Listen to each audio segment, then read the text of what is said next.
Hello, guys. Welcome back to the channel, guys. Thank you for your support as well, and I'm saddened to see that I'm losing subscribers.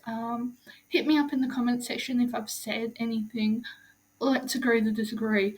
But finally found someone who's been saying in a much more eloquent way than what I have been able to say. And guys, this is Simon Whistler, so it's Brainblaze. Full credit to him. I don't own this material. Brainblaze, so he is absolutely amazing YouTuber. So Brainblaze is what my favorite channel. He also has Today I Found Out, and I think about 10 other channels as well. But Simon Whistler, it'll come up with his channels as well.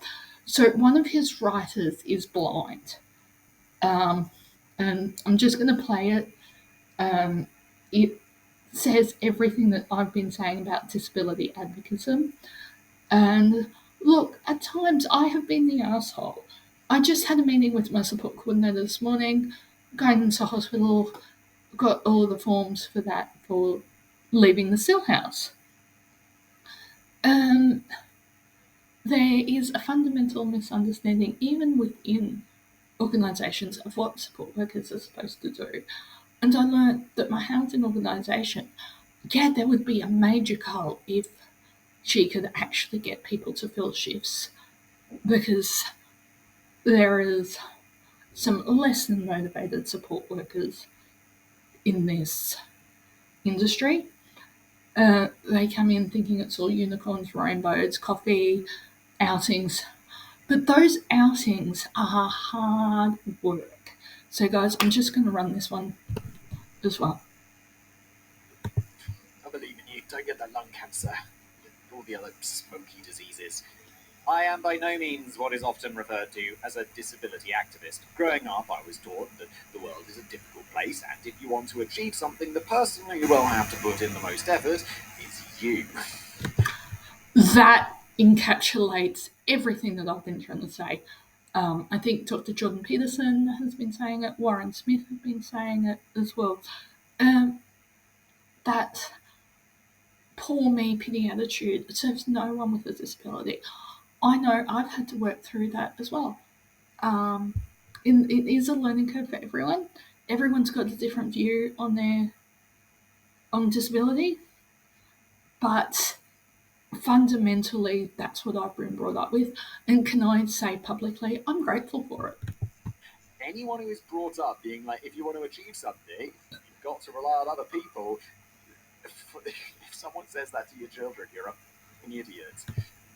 Okay, just want to let you know, Brainblaze is a very fun channel. The presenter and producer, Simon, it's never been publicly stated, but it is surmised that he probably does have ADHD. So he does go on these tangents and commentaries. He does swear a bit, but it is in context. And I agree with him as well. Yes, there are some situations where a person is profoundly disabled and reliant on parents, support workers, nursing for support in the task of daily living. But they also have to be internally motivated to do the therapies as well. Um, unless you're like a billionaire or something, in which case your kids will be fine.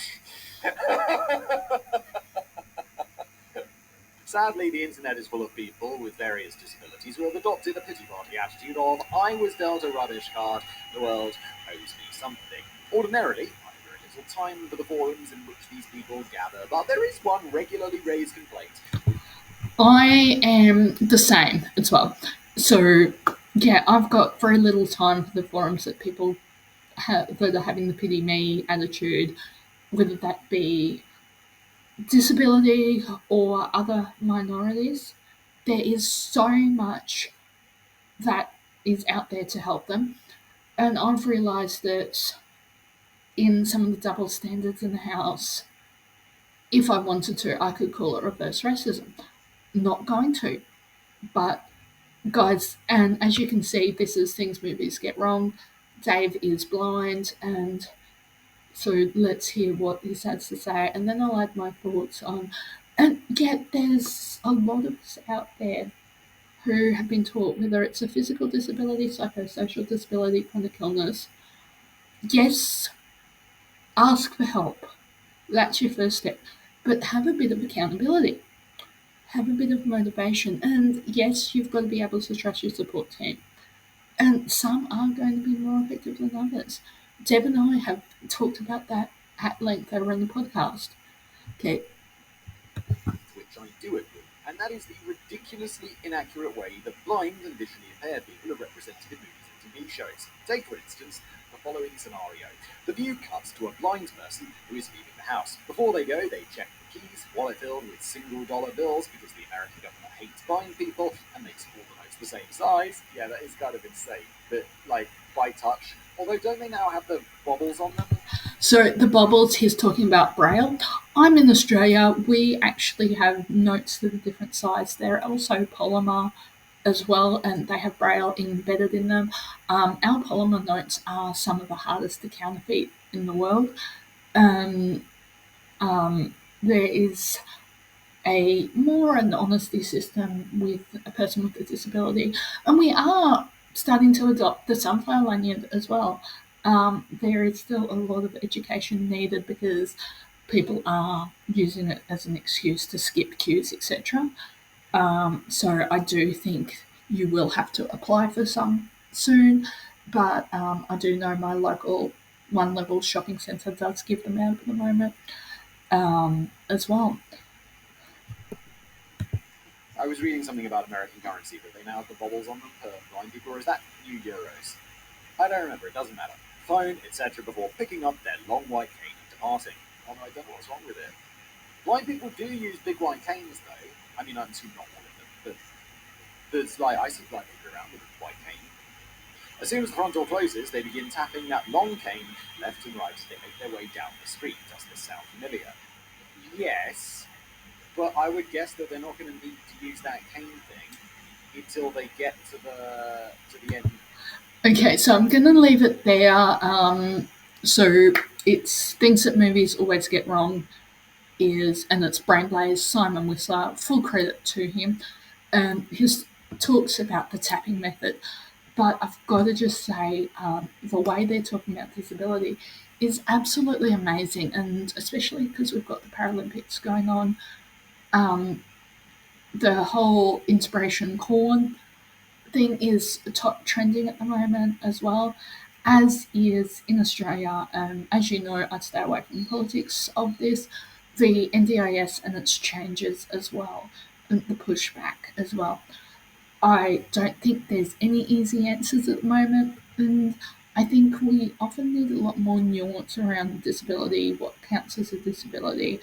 Um, I know I've said it on a short, and it's my most watched short today, is that the disabled community needs to take a step back, especially when working with a support worker, support coordinator, community nurse, um, drivers, and remember that everyone's got a different point of view.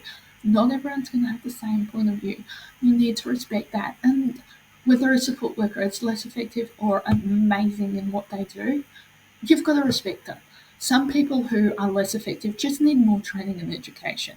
Some people have a passion for the industry but may not have the skills they need to be on the ground, but are absolutely brilliant management in an office.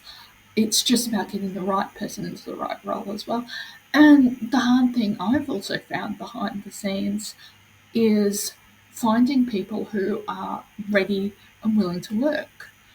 That is becoming a huge issue.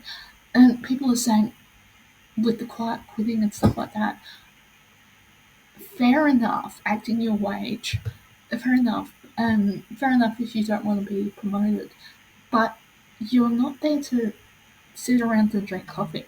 You're there to work. And that work is, in disability, hard work. Even on a day trip to like a local theme park, that's going to be hard work. You're managing expectations, you're managing relationship, you're managing skills, you're managing people possibly from two very different socioeconomic backgrounds. Someone might have smuggled in a cut lunch. someone might be able to buy their lunch, and that person may not understand why they've got the cut lunch. And but then, if that person's complaining about that they've always got a cut lunch, a good support worker, especially if they've got the same agency or independent support worker, will step in and help them with budgeting so they can afford the bought lunch. They can afford the souvenirs. I collect hat pins. Um, I think the most expensive one I've had has been $15 as well. So, guys, gonna end it there. Best way to support the channel is subscribing. So, see you guys.